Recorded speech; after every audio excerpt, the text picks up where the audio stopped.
Naga.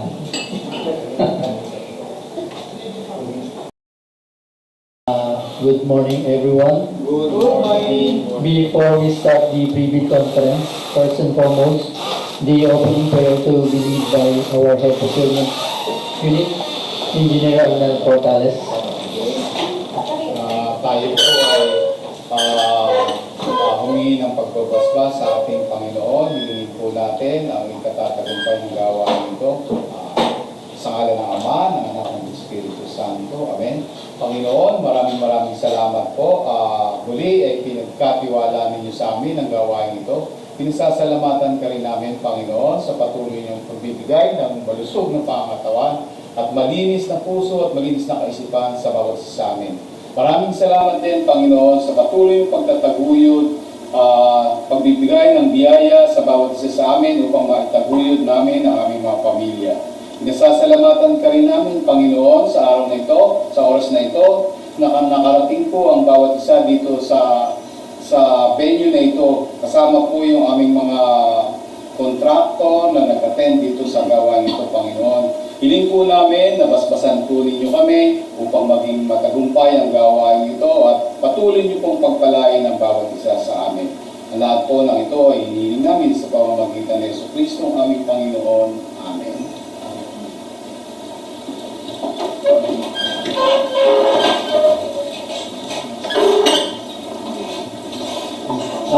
Good morning to all the prospective bidders present at the back room and the viewers watching the pre-bid conference, live streaming at YouTube, video, and social media platform.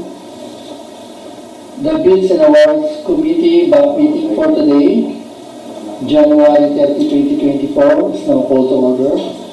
May we request again our Head Back Secretariat, Engineer Arnel Portales, to please read the rules of attendance and the agenda pre-bid conference.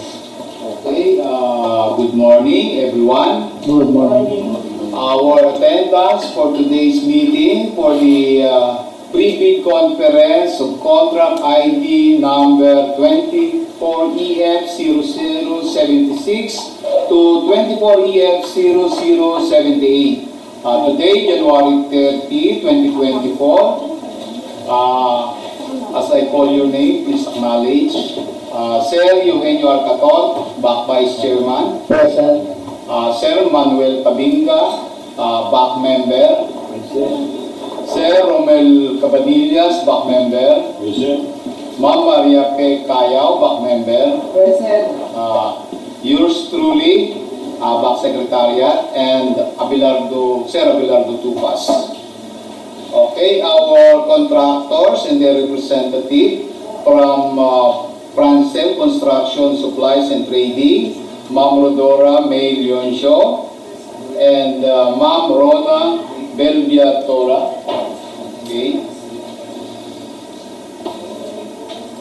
Our agenda of pre-bid conference for contract ID number 24EF0076, construction of road Sitio, Agis-Agis, Barangay Panitian, Sofronio, Espñola, Palawan. 24EF0077, construction of road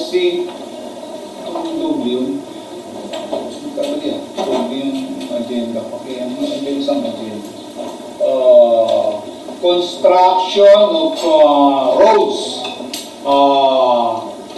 Barangay Antipuluhan, Nara, Palawan, and 24EF0078, construction of Provincial Maneuver Mobile Force Company, PMFC, building in Barangay Panakan, Nara, Palawan, Phase 1, Municipality of Nara, Province of Palawan. Number 1 agenda, brief presentation, explanation.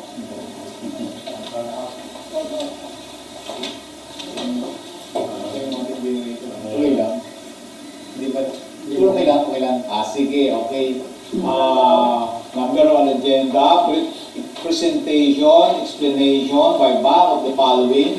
Letter A, We have basic contract data, including contract description, ABC and duration, and letter B, requirements of bidding documents, including instruction to bidders, general conditions of contract, special conditions of contract, specifications, drawings, bill of quantities, and forms. And letter C, documents to be submitted by the bidders. Under that, we have number 1, technical component envelope. And under that number 1, we have the Class A documents. Under that Class A documents, we have letter A, legal documents, B, technical documents, letter C, financial documents, and letter D, Class B documents. For under that number C, we have number 2, financial component envelope, and under that number 2, we have letter A, financial bid form, letter B, bid prices and the BOQ, letter C, detailed estimate, and letter D, cash flow by quarter. Under the number 1 agenda, we have letter D, criteria and procedure for eligibility check, preliminary examination of bids, detailed evaluation of bids, post-qualification and award. And number 2 agenda, we have questions, comments from bidders and replies of bank and other representatives of procuring entity. And number 3, summary proceedings, including supplemental bid bulletins to be issued. And number 4, other matters. That's all, Mr. Chairman. Thank you, Sir Portales. May we request back member, Madam Engineer Maria Pecayo, to please discuss the basic contract data and the requirements of the documents.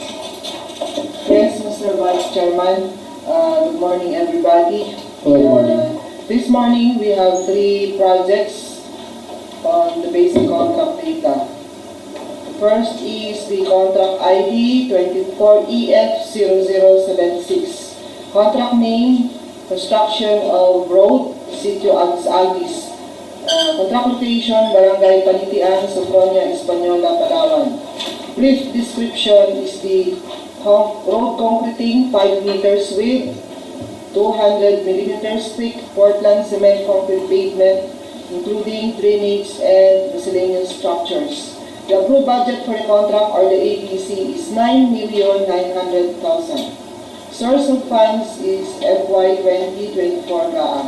Contract duration 60 calendar days. Cost of bidding documents is 10,000.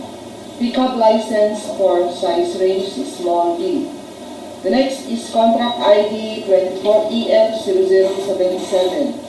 Contract name, construction of roads, Barangay Antipoloan, Nara, Palawan.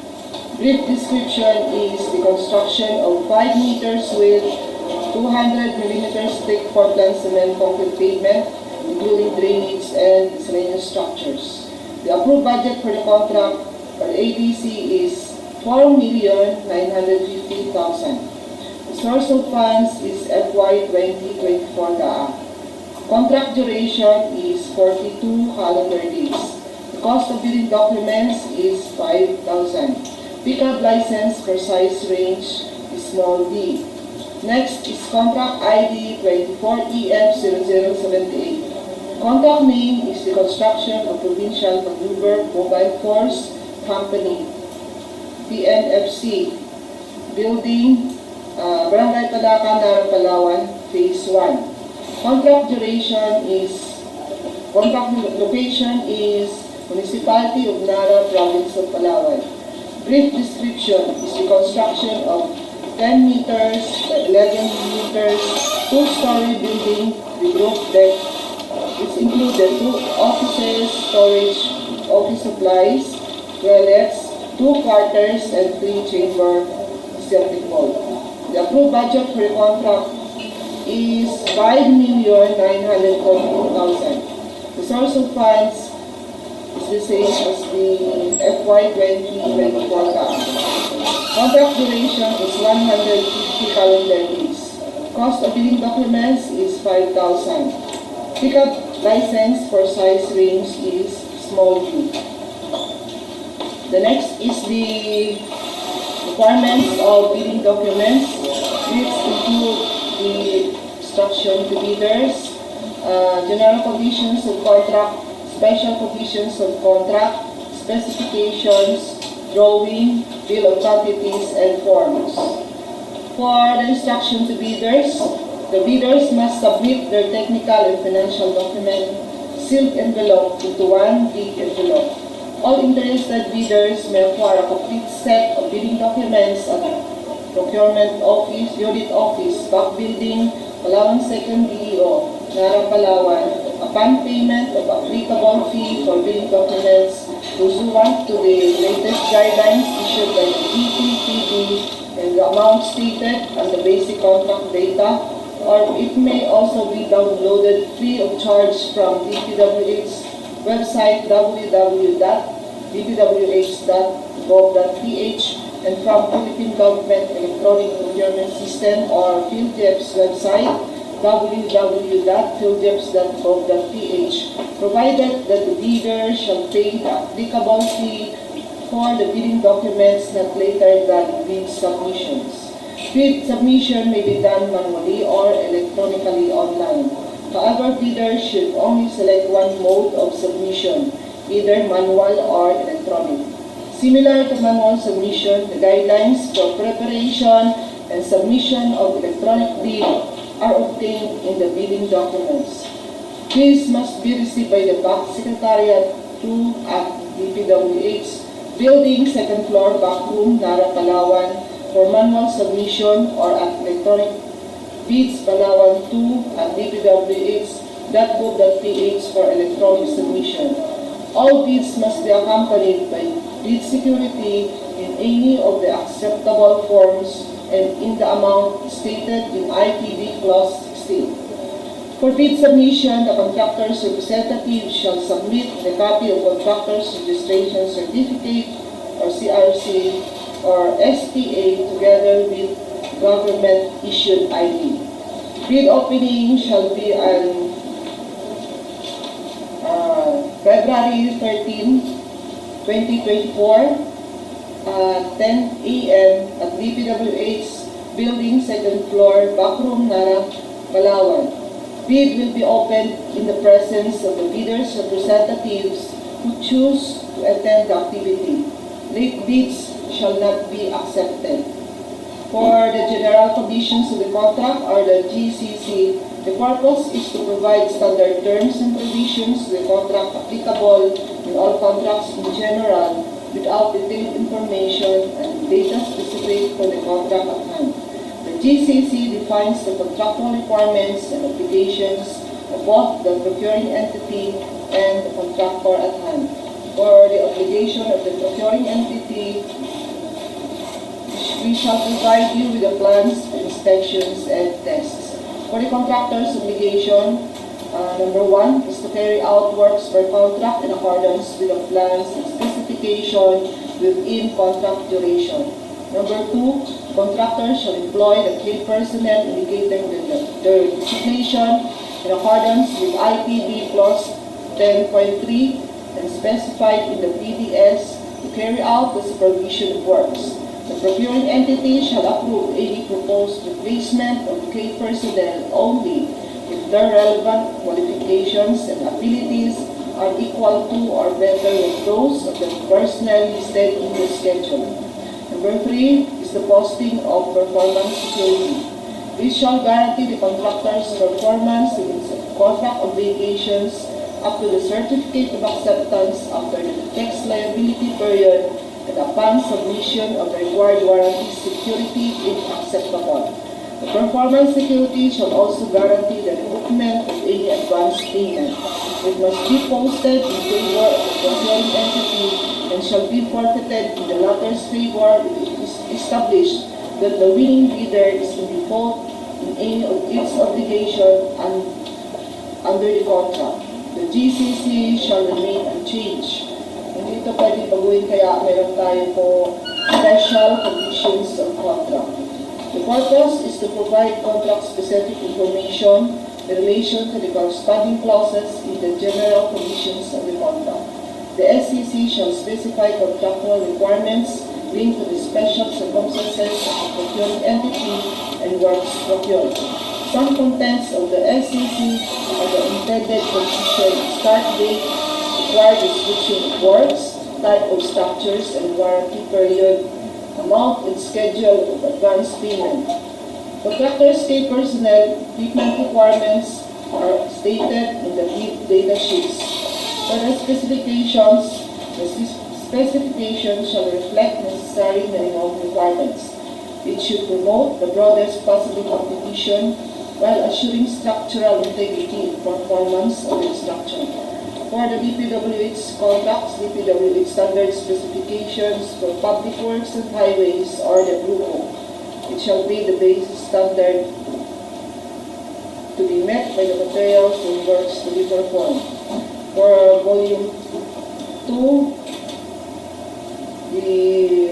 for highways and bridges, and Volume 3 for buildings, flood control and drainage. Standard pay items in the PCNHUs.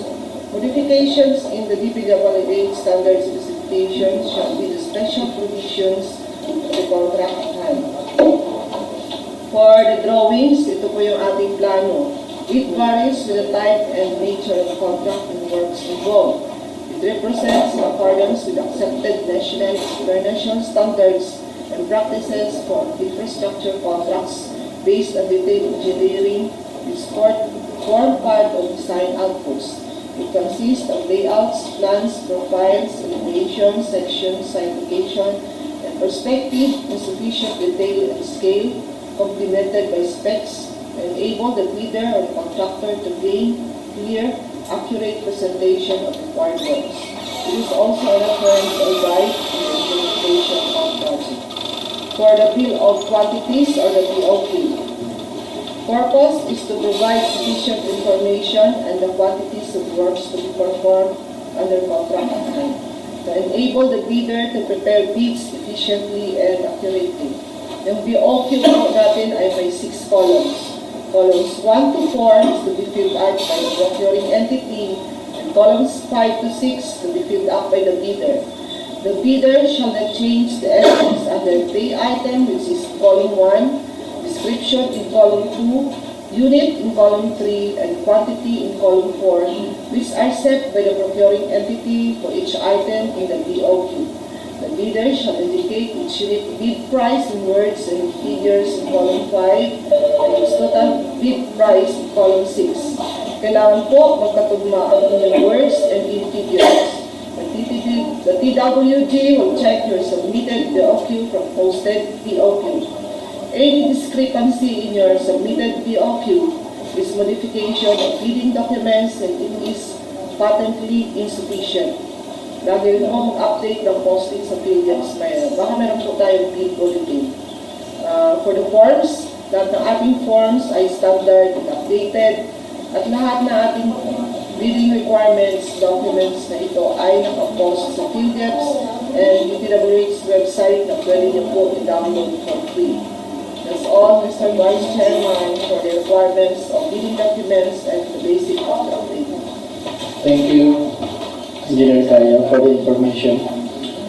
May we request our back member, Chief Romel Cabanillas, to please discuss the documents to be submitted by the bidders. Good morning. Thank you, Chairman.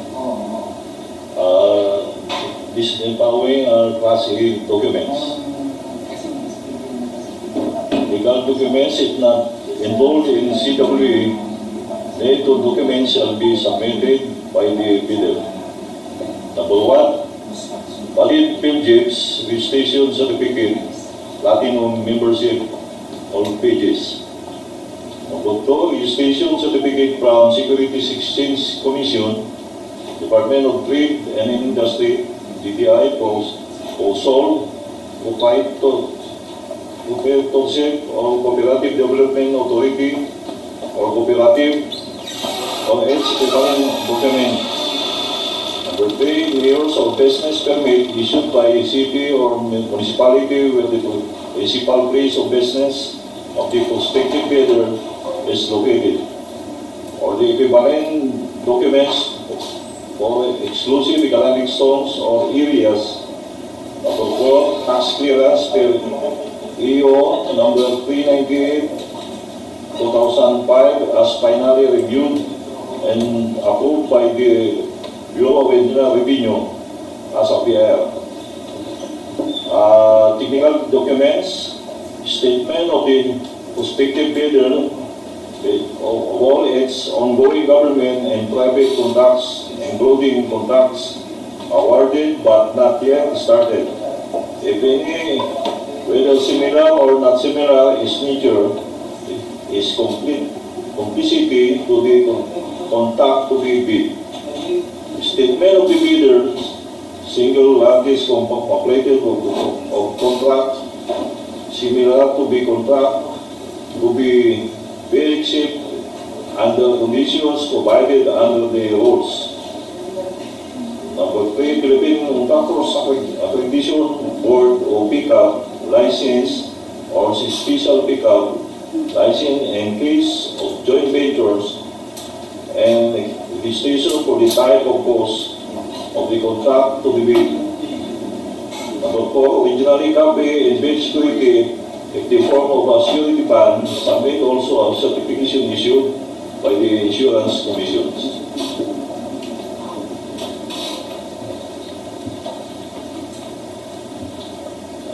And also bid security in the prescribed form amount of validity period. Acceptable forms, cash, cashier's check, manager's check issued by the universal or commercial bank. 2% of EBC. Bank, draft, guarantee, or irrevocate letter of credit issued by the universal or commercial bank if issued by a foreign bank, confirmed or authenticated by a universal or commercial bank, 2% of EBC. Surety bond, allowable upon demand issued by the surety or insurance company, duly certified by the insurance commission as authorized to issue such security 5% of ABC. Little B, amount of required. Amount submitted by conductor. Little C, validity of period. Little D, issuing company bank. E, official receipt number. F, letter of demand. G, certificate fund insurance. Original copy of notarized bid securing declaration. Number 5, project requirements which shall be included the following. Number A, organized chart of the contract to be bid. List of contractors, key personnel, equivalent project manager, project engineer, materials engineer. And experience, letter B,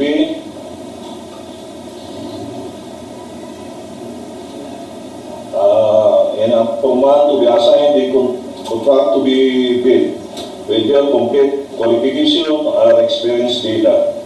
Letter C, list of contractors, major equivalent units which are all leased in all under purchase agreements supported by proof of ownership or certification of availability of equipment. On the equipment list or vendor for the duration of the project as the case may be.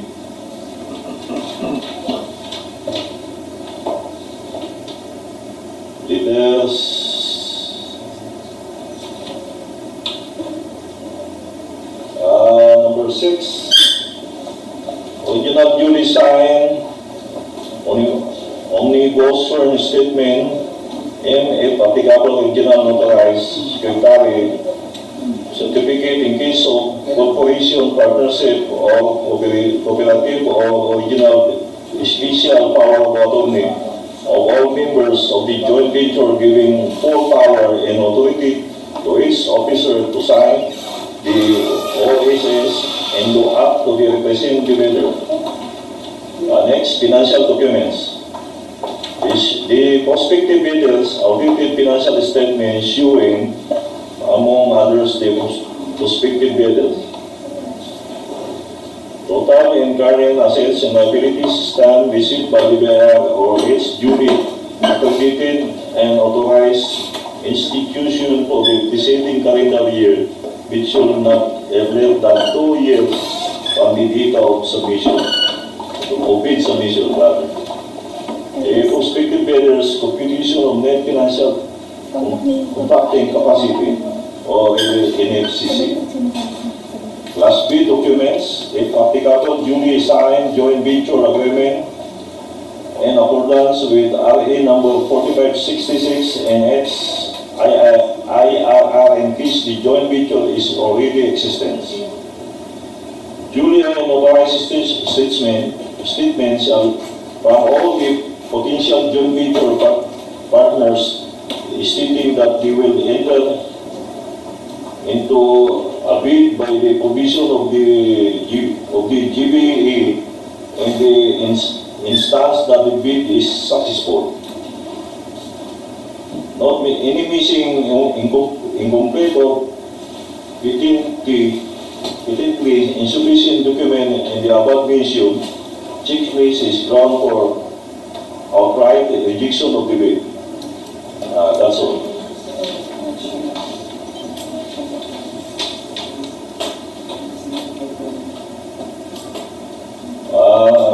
The following is financial documents.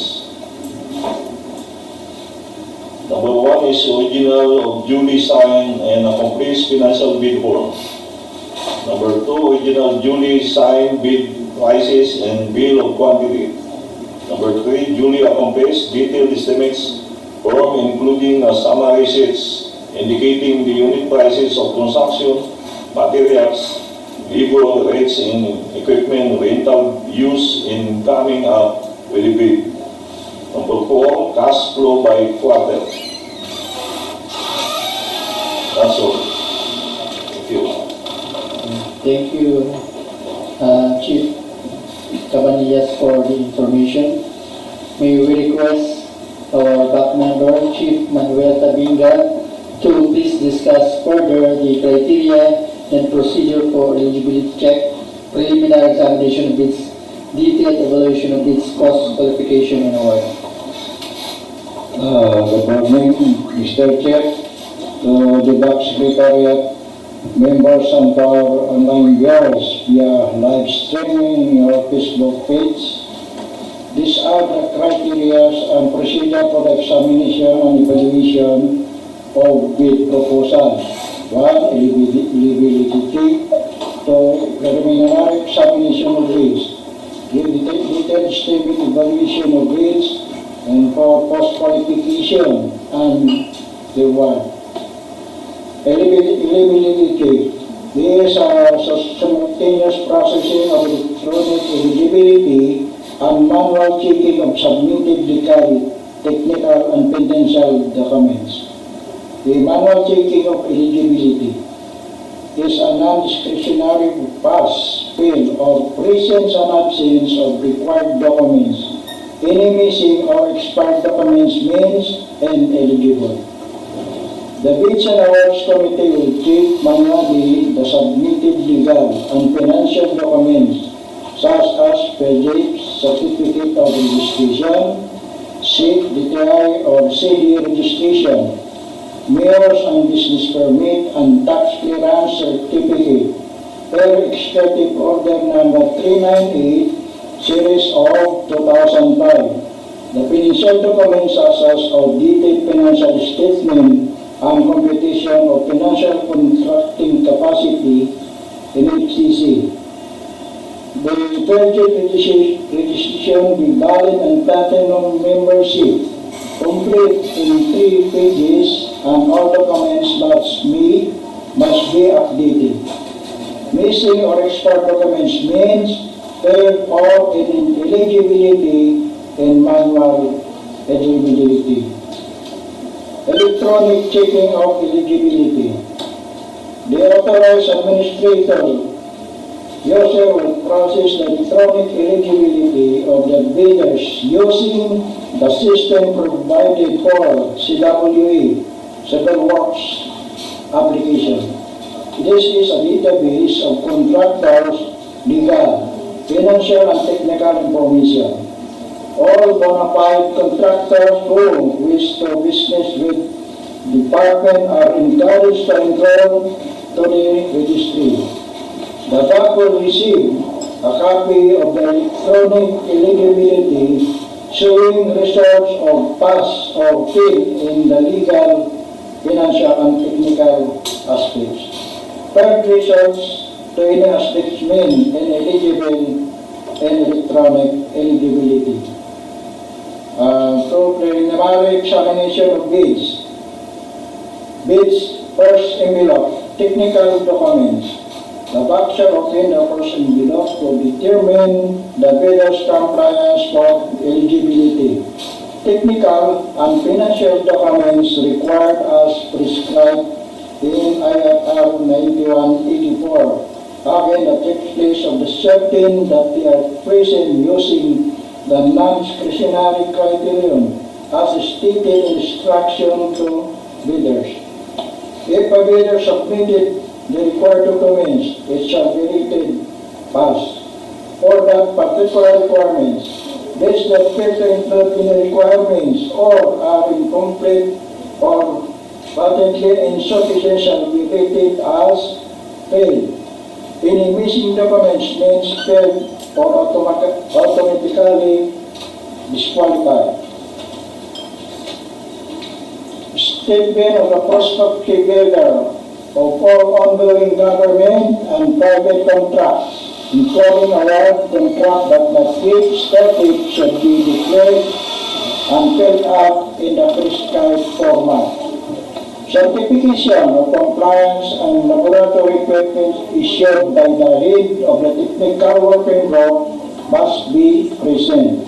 In case of any new contractors, proof of ownership parties must be attached. Laboratory equipment must be company-owned, neither rented or leased. Now, omnibus sworn statement OSS must be complete contained statement.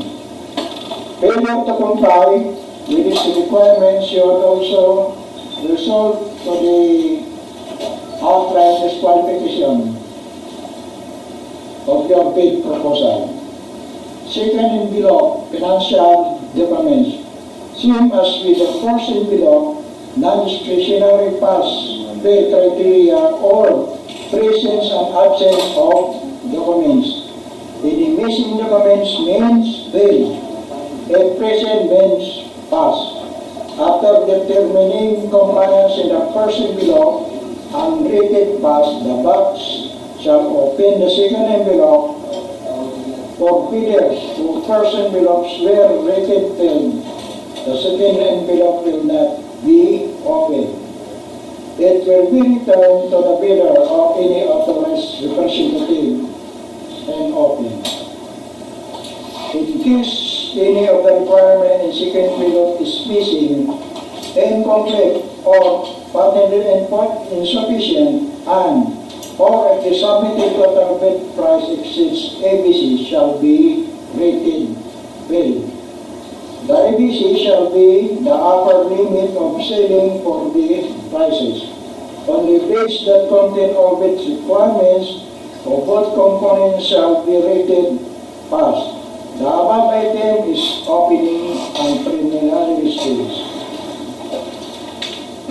The stage evaluation of bids, Brgy, Technical Working Group. Detailed evaluation of the bid that was open bid and rated pass. The purpose is to determine the lowest calculated bid. LCB.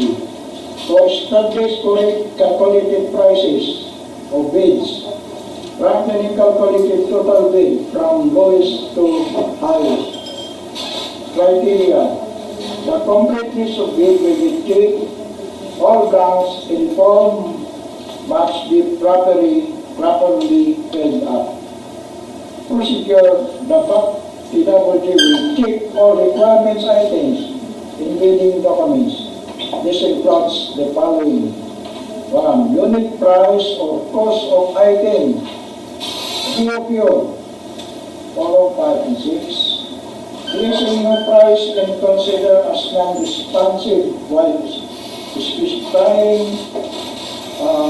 or done. Means it is offered for free and it's responsive.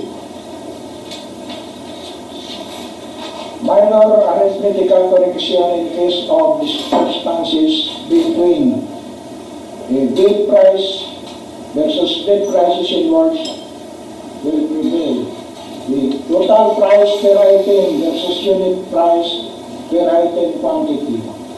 The stated total price versus total sum of prices of components items. The unit cost in the detailed estimates versus unit cost in the BOQ. Post-qualification of the technical working group to determine whether bidder with lowest calculated bid complies with and is responsive to all requirements and conditions, all eligibility and the bidding of contract to be declared the lowest calculated responsive bid. The verification and validation of the stated competence and experience, including the largest completed contract, is LCC, similar to the contract being procured.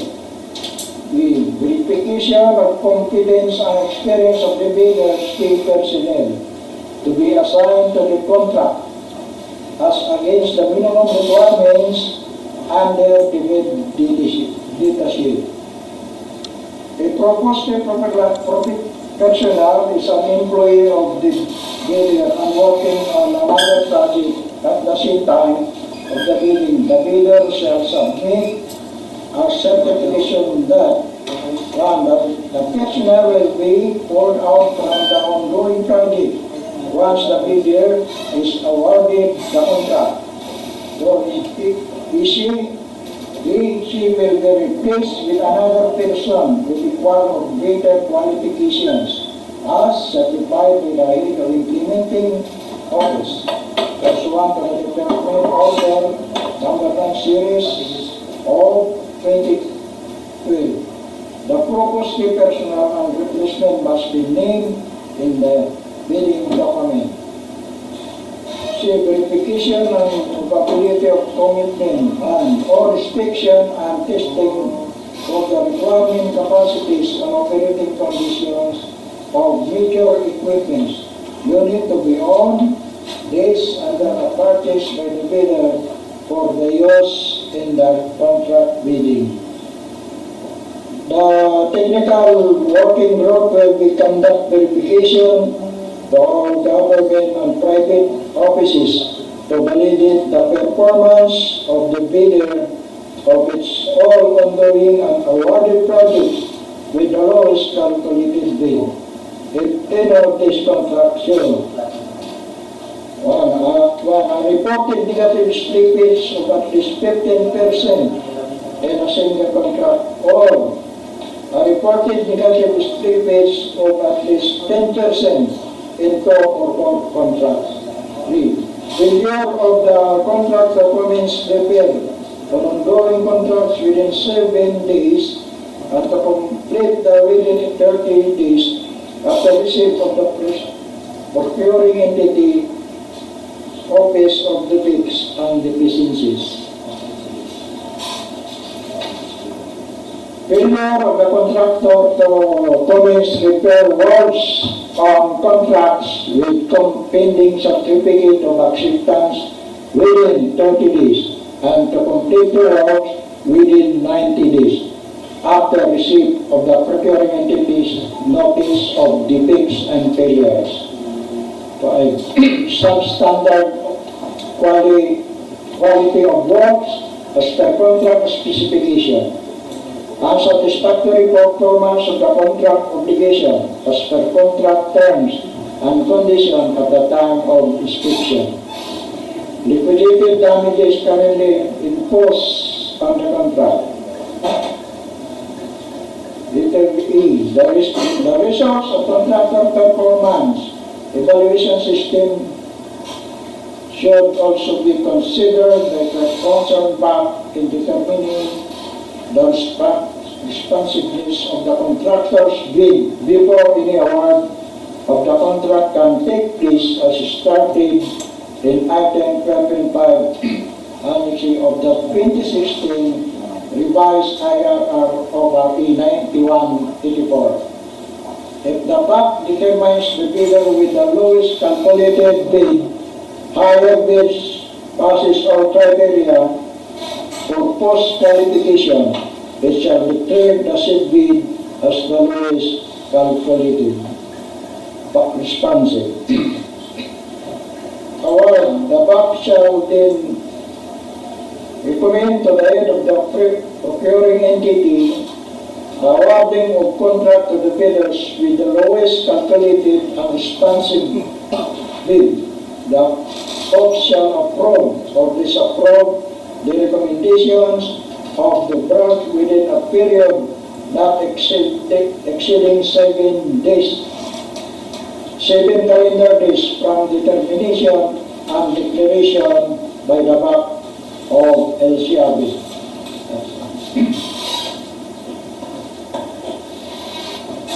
Thank you, Engineer Tabinga. Well spoken, well done. From our bidders or their representatives, do you have some questions or queries?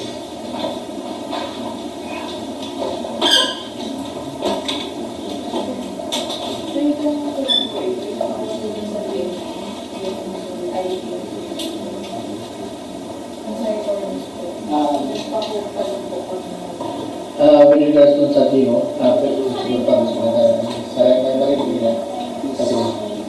regarding sa Department Order Number 11, inclusion of minimum materials test equipment. So, kailangan talaga dito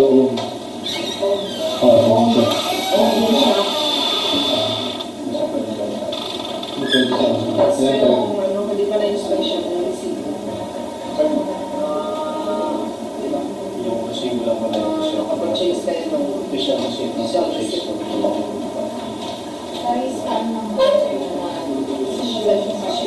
sa session. Ito kasi quotation pa lang sa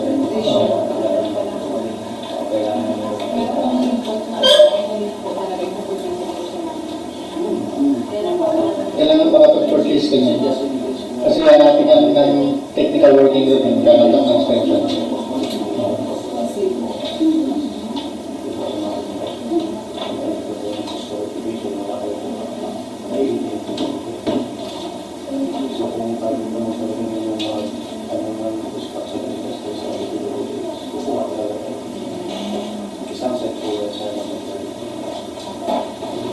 Kasi magkakandak yung technical working group sa inspection ng laboratory equipment. So magsicertify yung head ng technical working group na meron kayo. So kailangan na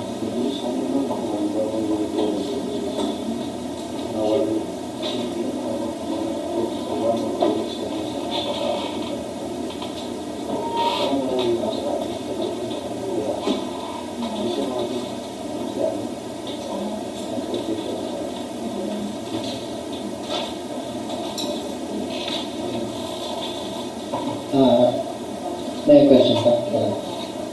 Okay. Okay, let's now proceed. For the summary of proceedings, the BAC chairman will convene the Bids and Awards Committee members to conduct the BOP or the following activities.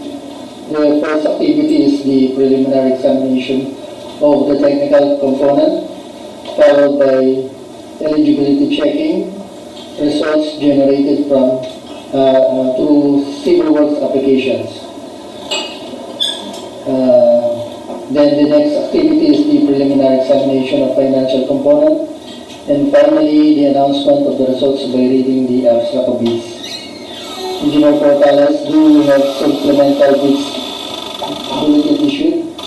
Yes, we have for contract ID number 24EF0076. This to correct the contract name This supplemental bulletin number 43, 2024 is issued to correct the January 30, 2024 posted shown below. From construction of road Sitio Agis-Agis to construction of road Sitio Agis-Agis. Agis-Agis pala, oh. Kasi nakalagay sa lahat. Okay. So, noted. This ends our previous conference. The back meeting is now adjourned. Adjourn na. Meron pa tayong pinadyan. Kamusta, Sir Manning? Very good ba? Parang malaki ka pa